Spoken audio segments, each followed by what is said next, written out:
ಬೆಳಗಾವಿ ಜಿಲ್ಲೆಯ ಅಥಣಿ ತಾಲೂಕಿನ ಕೃಷ್ಣಾ ನದಿಯ ದಡದ ಧರೂರು ಎಂಬ ಗ್ರಾಮದ ರೈತಾಪಿ ವರ್ಗದ ಕುಟುಂಬದಲ್ಲಿ ಜನಿಸಿದ ಗಂಡೆದೆಯ ಗುಂಡಿಗೆಯ ನಮ್ಮೆಲ್ಲರ ಹೆಮ್ಮೆಯ ಪರಮ ಪೂಜ್ಯ ಶಶಿಕಾಂತ್ ಗುರೂಜಿಯವರು ಧಾರವಾಡದಲ್ಲಿ ತಮ್ಮ ಉನ್ನತ ಶಿಕ್ಷಣ ಮುಗಿಸಿ ಸಮಾಜದ ಅಂಕು ಡೊಂಕುಗಳನ್ನ ತಿದ್ದಬೇಕು ಎಂದು ಶಪಥ ಮಾಡಿ ಅತೀ ಕಿರಿಯ ವಯಸ್ಸಿನಲ್ಲಿ ಸನ್ಯಾಸತ್ವವನ್ನು ಸ್ವೀಕರಿಸಿದ್ದಾರೆ.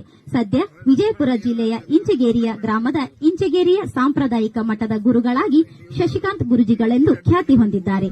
ಸಮಾಜದಲ್ಲಿ ಯಾವುದೇ ಕ್ಷೇತ್ರದವರಿಗೆ ಅನ್ಯಾಯ ನಡೆಯುತ್ತಿದ್ದರೆ ಆ ಅನ್ಯಾಯದ ವಿರುದ್ಧ ಸಿಡಿದೆದ್ದು ನ್ಯಾಯ ಕೊಡಿಸುವವರು. ಕಾಯಕವೇ ಕೈಲಾಸ ಎಂಬ ವಾಣಿಗೆ ಹಿಡಿದ ಕೈಗನ್ನಡಿಯಂತೆ ಸದಾ ರೈತರ ಪರ ಹೋರಾಟಗಳನ್ನ ಮಾಡುತ್ತಾ ರೈತರಿಗೆ ಹಾಗೂ ಸಮಾಜದಲ್ಲಿ ನೊಂದವರಿಗೆ ಸಾಂತ್ವನದ ಧಾರೆ ಎರೆಯುತ್ತಿದ್ದಾರೆ. ಇವರ ಸಮಾಜ ಸೇವೆಯನ್ನ ಕಂಡು ಅಂತಾರಾಷ್ಟ್ರೀಯ ಮಟ್ಟದಲ್ಲಿ ಪೂಜ್ಯರಿಗೆ ಕಾಯಕ ಯೋಗಿ ಎಂಬ ಪ್ರಶಸ್ತಿಯನ್ನು ನೀಡಿದ್ದಾರೆ.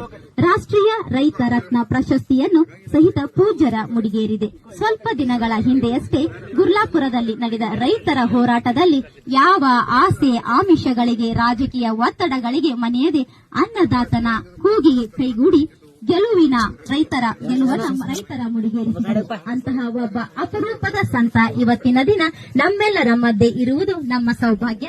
ಇವರ ಒಂದು ಆಶೀರ್ವಚನವನ್ನ ಅಥವಾ ಇವರ ಒಂದಿಷ್ಟು ಸಲಹೆಗಳನ್ನ ಕೇಳಿ ನಮ್ಮ ಶ್ರವಣವನ್ನ ಪಾವನಗೊಳಿಸೋಣ.